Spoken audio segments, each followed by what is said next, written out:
Black mailing سے آپ ریاست کو نہیں چلا سکتے، آپ معیشت کو نہیں چلا سکتے، آپ سفارتی تعلقات بہتر نہیں بنا سکتے، آپ قرضے اتار نہیں سکتے۔ آپ دیکھیں کہ ہم نے یا ہم جیسے لوگوں نے ایک لمبی جدوجہد کی آئین قانون کی بالادستی کے لیے، آئین قانون کے احترام کے لیے، آئین قانون کو مقدم جاننے کے لیے، مگر جس ریاست کا آئین تھا، جس ریاست کا آئین ہے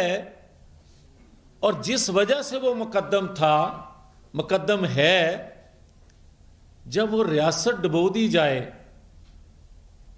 تو پھر باقی رہ کیا جاتا ہے؟ مگر آج یہ دکھ سے بات کہنے لگا ہوں، مجھے کسی پاپولر سلوگن کو نہیں کہنا، نہ مجھے پاپولر سٹانس کی ضرورت ہے۔ میں آج ایک دکھی پاکستانی کے طور پہ یہ بات کہنے لگا ہوں کہ یہ سلسلہ کہ جو آئین شکن ہے، وہ آئین کی آڑ میں وہ واردات کرنے والے ہیں یا کرنا چاہ رہے ہیں کہ جو 70 سے 71 کے حالات تھے، جو 70 سے 71 کے نتیجے نکلا، اور یہ اداکار اس کا ہدایت کار ہی اس کا سہولت کار ہے، اور وہ سہولت کاری یہاں تک پہنچ گئی ہے کہ آج جنرل یحییٰ کا رول عارف علوی ادا کرتا نظر آ رہا ہے،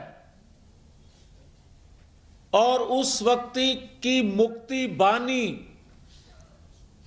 آج کے ہدایت کاروں اور سہولت کاروں کو مختلف گروپوں کی شکل میں موجود ہے۔ اور اگر یہ سب کچھ ہم دیکھتے جائیں ہوتا تو پھر ہم نے تو اپنی قربانی دی تھی ریاست کے لیے، اور قومی جماعتیں ریاست پر قربان ہونے کے لیے بنتی ہیں، مگر آج تو ریاست کو اپنے لیے قربان کیا جا رہا ہے۔ کیا ہم دیکھتے رہیں؟ کیا جے آئی ٹی اس وقت جو بنی تھی ایک شخص کو سزا دینے کے لیے، وہ آج جے آئی ٹی نہیں بن سکتی؟ وہ ان 5 کرداروں کے متعلق جو کچھ آج زبان زد عام ہے، اس کے لیے جے آئی ٹی نہیں بن سکتی؟ اس وقت تو واٹس ایپ پہ جے آئی ٹی بنی تھی، آج جو آڈیو ویڈیو آ رہی ہیں، کیا ان کے لیے جے آئی ٹی نہیں بن سکتی؟ کیا آج اگر ہم کہتے ہیں کہ انصاف دینے والے اداروں کے منہ پر ثاقب نثار ہوں یا جسٹس شیخ منیر، یہ سارے ایک داغ ہیں، تو پھر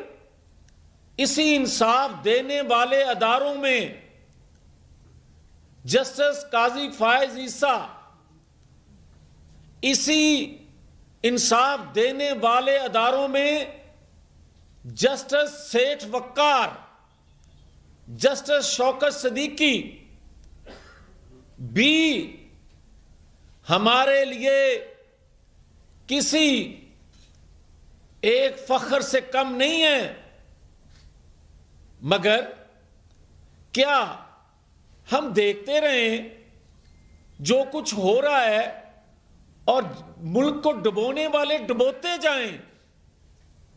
اور ہم کہتے رہیں کہ فیض عام ختم ہو گیا، فیض عام ختم نہیں ہوا، بلکہ وہ اپنے آپ کو بچانے کے لیے بدقسمتی سے کچھ گروپوں کو لانچ کر رہے ہیں گلی کوچوں میں خون ریزی کے لیے،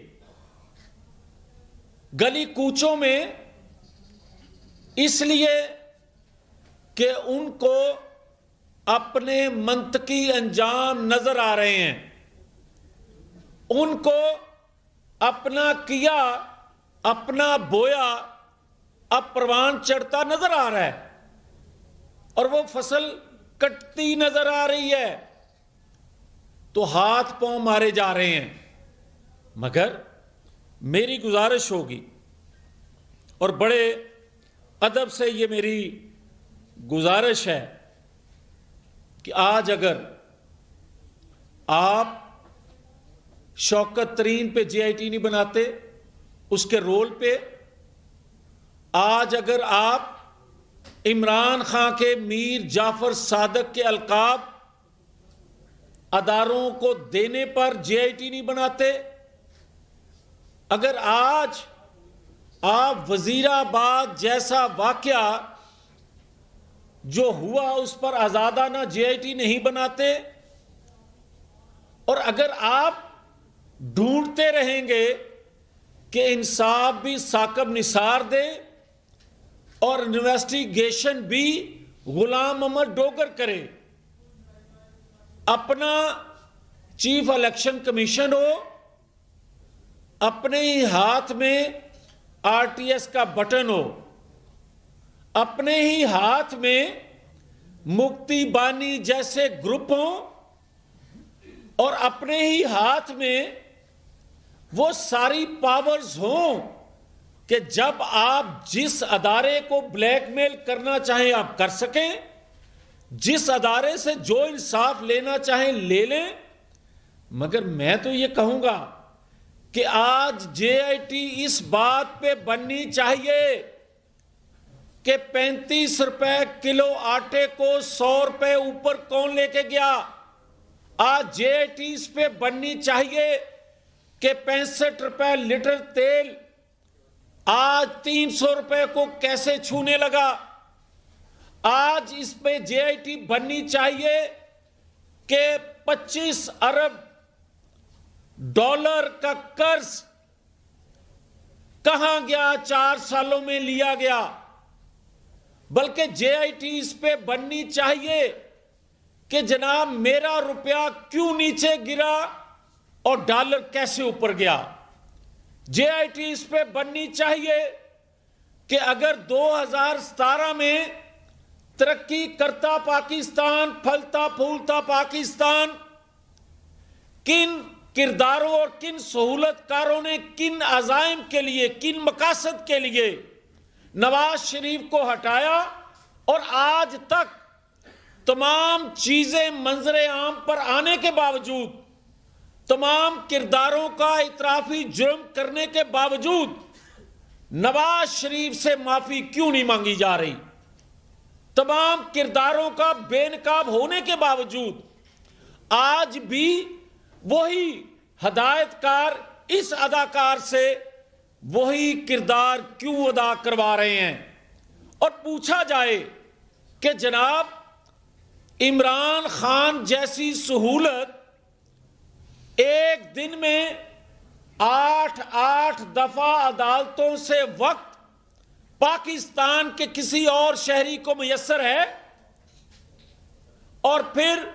عمران خان جیسی سہولت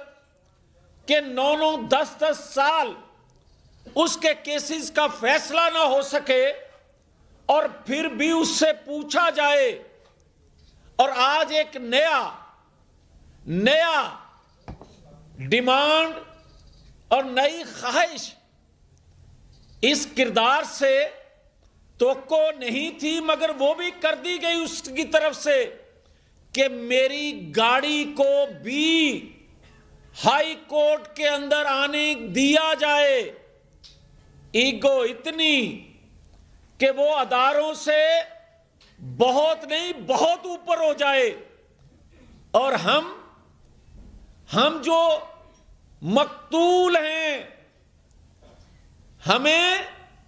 ہی مدعی نہیں، قاتل کو مدعی بنا دیا جائے، کیا وہ معاشرہ چلے گا؟ کیا وہ ریاست چل سکے گی؟ اور کیا اداروں پہ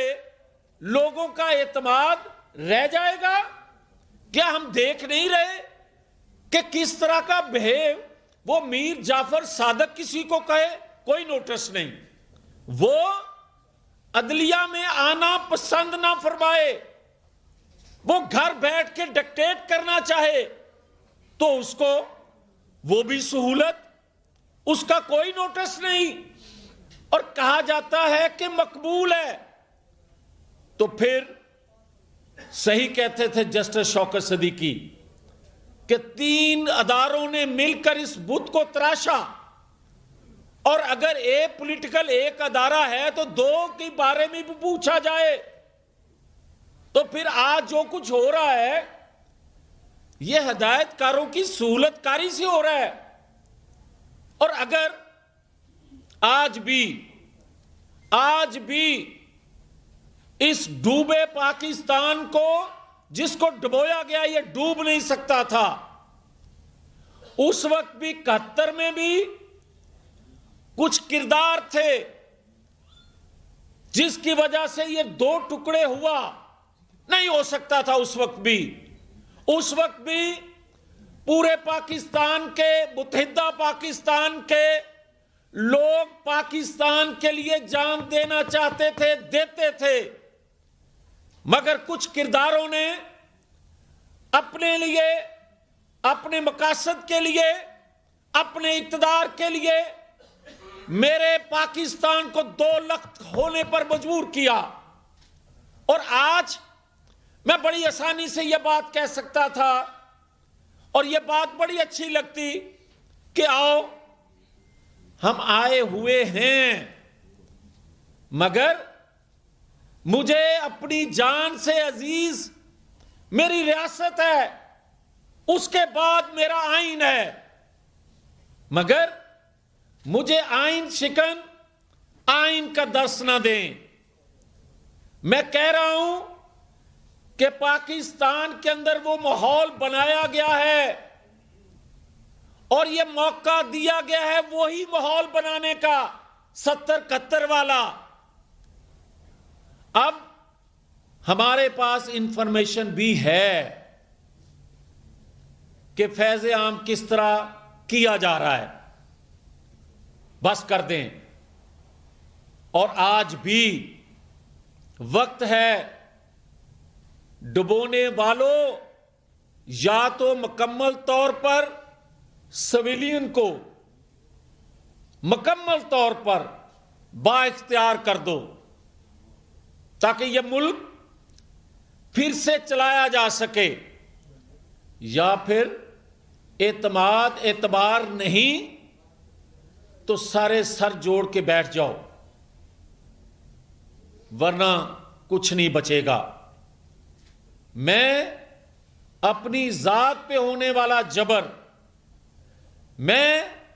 اپنی قیادت پر ہونے والا جبر سہ سکتا ہوں، قیادت اپنے پر ہونے والے مظالم نواز شریف سہ سکتے ہیں، معاف کر سکتے ہیں، مگر ریاست پر ہونے والا جبر قوم کو اس نہج تک پہنچانے والے کہ آج ہر بستی میں سلگ رہی ہے آگ، مگر عمران خان پیٹرول لیے تیل چھڑکنے کے لیے اس آگ پر بےتاب ہے۔ سنو، اور ہدایت کار، سہولت کار اسے مکمل سہولت دے رہے ہیں۔ یہ کس لیے ہو رہا ہے؟ اگر صرف اقتدار چاہتے ہو تو جو چاہو کر لو۔ کیا 4 سالوں میں آپ سے یہ ریاست چل سکی؟ کیا 2017 میں ڈیزائن کیا ہوا جو آرڈر تھا ہدایت کاروں کا، اس نے پاکستان کو سنبھالا دیا؟ نہیں دیا۔ اور آج جو چاروں طرف سے، چاروں کونوں سے پاکستان کے آواز آ رہی ہے، مہنگائی، بے بسی، کوئی علاج کروانے کا پیسہ نہیں، تو سب سے پہلے تو اس پہ جے آئی ٹی بناؤ، اور اگر کسی ریٹائرڈ جج پہ بنانی ہے تو پھر حکومت وقت کو چاہیے کہ جسٹس شوکت صدیقی جیسے شخص کو سربراہ بنائے، اور اگر کسی کو ریٹائر پر اعتبار نہیں تو پھر حاضر سروس بناؤ جسٹس قاضی فائز عیسیٰ کی سربراہی میں، تاکہ دودھ کا دودھ پانی کا پانی ہو سکے، تاکہ قوم کو اعتماد آ سکے اس جے آئی ٹی کے فیصلے پر۔ آج بھی وقت ہے، سنبھل جائیں، مگر یہ نہیں ہو سکتا کہ جیل بھرو تحریک، کیا پدی اور کیا پدی کا شوربہ، کیا جانتے نہیں ہم؟ کیا لوگ نہیں جانتے کہ پلستر کیسے لگا؟ کیا لوگ آج زبان زد عام یہ بات نہیں ہے کہ پلستر اتنی دیر نہیں رہتا؟ مگر آخر میں یہ بات کہوں گا کہ آئیں اس جے آئی ٹی کے لیے پوری قوم کا جو مطالبہ ہے اس کی آواز بنے کہ یہ مہنگائی کا سیلاب آیا کیسے؟ اگر تو 2017 میں 35 روپے کلو آٹا نہیں تھا، 55 روپے کلو چینی نہیں تھی، 65 روپے پر تیل نہیں تھا، 100 روپے کے لگ بھگ آپ کا ڈالر نہیں تھا، اس وقت کے ریزرو، اس وقت کے قرضہ، جو چیزیں اس وقت تھی اس کا موازنہ آج کیا جائے اور اس کے بعد فیصلہ کر دیا جائے، پھر وہی انتخاب ہوگا، وہی الیکشن ہوگا، وہی لوگوں کا فیصلہ ہوگا، یہ ساری قوم مانے گی اس ڈوبتے پاکستان کے۔ اگر آج بھی فیصلے منصفانہ نہ کیے گئے تو پھر بہت دیر ہو جائے گی۔ بہت شکریہ۔ میاں صاحب یہ بتائیے گا کہ ٹھیک ہے، آپ نے کہا کہ ہدایت کاری بھی ہو رہی ہے اور اداکار بھی وہی ہیں جنہوں نے 71 میں ملک ٹوٹنے کا سبب بنے، تو کس طرح سے آپ کی کیا تجویز ہے؟ آپ ان کو کیا سجیسٹ کرتے ہیں، کس طرح سے روکا جا سکتا ہے سیاست میں؟ نہیں، اداکار بدل گئے ہیں، ہدایت کار ایسے ہی ہیں، مگر جو آپ بات کر رہے ہیں میں نے اس کا جواب دیا ہے پہلے سے کہ یا مکمل طور پر سویلین کو دیکھنے دے ملک کو اور مداخلت نہ ہو، تو یا پھر اگر اعتماد نہیں تو پھر تمام سٹیک ہولڈر سر جوڑ کر بیٹھ جائیں، تب ملک آگے چلے گا، ورنہ بہت دیر ہو چکی ہے۔ جاوید صاحب دنیا سے سر، جیسا کہ آپ نے ذکر کیا میاں نواز شریف سے کچھ اداروں کی معافی کا مطالبہ کر رہے ہیں کہ معافی مانگی جائے، ایک تو وضاحت کر دیجیے کہ معافی کون مانگے گا، اور دوسری بات آپ نے یہ کی کہ ایک ادارہ یہ پولیٹیکل ہے اس کی آپ بات کر رہے ہیں، 2 ادارے ایسے ہیں جو ابھی بھی سہولت کاری کر رہے ہیں، تو کیا بتا سکیں گے وہ ادارے کون سے ہیں؟ اور اس تمام گفتگو سے یہ اندازہ لگایا جا سکتا ہے کہ جن اداروں کی آپ بات کر رہے ہیں وہ تمام اسٹیبلشمنٹ کے ادارے ہیں، تو اسٹیبلشمنٹ کے اندر ڈویژن ہے آپ کی نظر میں؟ دیکھیں، میں بڑا کلیئر ہوں، اور میں نے جاوید صاحب بہت پہلے بھی یہ بات کہی تھی کہ یہ 1.5 ماہ کی جو حکومت ہے اس سے پہلے مکمل طور پر سہولت کاری ہو رہی تھی، اور پھر اعتراف کیا گیا جنرل باجوہ، جنرل فیض کی جانب سے بھی، اور یہ بھی ایک حقیقت ہے کہ جو کیس لگے ہوئے ہیں عمران خان کے، ثاقب نثار کی باقیات جو ہیں، اور ثاقب نثار کو عمران خان نے بلا کے اس سے ریکویسٹ کی کہ میری مدد کرو، اور پھر کچھ لوگوں سے ثاقب نثار ملے بھی، یہ بھی ایک انفارمیشن نہیں، ہمیں مکمل طور پر معلومات ہیں۔ تو میں یہ کہنا چاہتا ہوں کہ اگر ایسے ہی ملک کو چلانا ہے کہ آپ کسی کی آڈیو ویڈیو لا کر کسی کو بلیک میل کر کے آپ ارشد ملک سے فیصلے لیتے ہیں، تو اس کے بعد آپ کسی کو صادق اور امین ایسے شخص کو قرار دیتے ہیں جو مدینہ کی ریاست بنانے کا بار بار دعوے دار ہو، اور اس کا اپنا کردار ایسا ہو کہ اسلام آباد ہائی کورٹ میں ایک کیس چل رہا ہے ایک بیٹی کے حوالے سے، بات تو دو لفظی ہے، یا وہ کہہ دے میری بیٹی ہے یا وہ کہے کہ میری بیٹی نہیں ہے، بات ختم ہو جائے. اس کو 7-8 سال سے کیوں لٹکایا ہوا ہے ایسے کیس کو؟ تو پھر ایسا کردار کا شخص جو ہے وہ مدینہ کی ریاست پاکستان کو بنانے کی بات کرے گا؟ سر یہ بتائیے گا، آپ نے عدالتوں پر بھی تنقید کر رہے ہیں، کیا آپ تمام تر عدالتیں جو ہیں وہ اس میں انوالو